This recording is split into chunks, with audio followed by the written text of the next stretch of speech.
যতন খুলুকা। সবাইকে নমস্কার।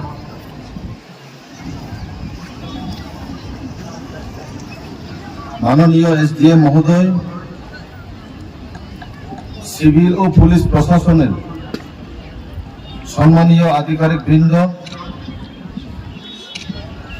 জনপ্রতিবৃন্দ, শিক্ষক শিক্ষিকা,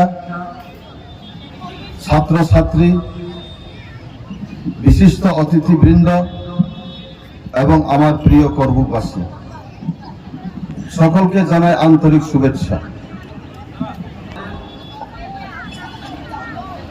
দেশের ৮০তম স্বাধীনতা দিবস, এই গৌরবময় দিনে আমরা গভীর শ্রদ্ধার সঙ্গে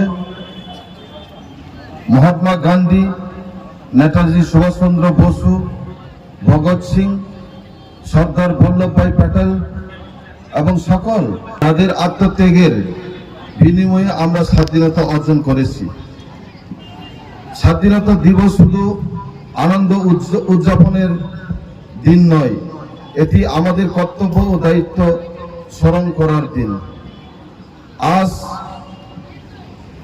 ভারত শিক্ষা, বিজ্ঞান ও প্রযুক্তি, কৃষি, পরিকাঠামো ও ক্রীড়া ক্ষেত্রে দ্রুত এগিয়ে চলেছে।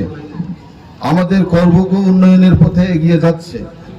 একজন প্রতিনিধি হিসাবে করবুকের মানুষের উন্নয়ন ও কল্যাণের কাজ করা আমার দায়িত্ব। আমাদের যুব সমাজ করবুকের সবচেয়ে বড় শক্তি। আমি তাদের কাছে আবেদন জানাই, মন দিয়ে পড়াশোনা করুন, দক্ষতা অর্জন করুন, খেলাধুলা অংশগ্রহণ করুন এবং মাদক ও অন্যান্য সামাজিক ব্যাধি থেকে দূরে থাকুন। আমাদের পরিবেশ ও রক্ষা করতে হবে, বেশি করে গাছ লাগাতে হবে এবং আমাদের গ্রাম, বাজার ও জনসাধারণের স্থান পরিষ্কার পরিচ্ছন্ন রাখতে হবে। আমরা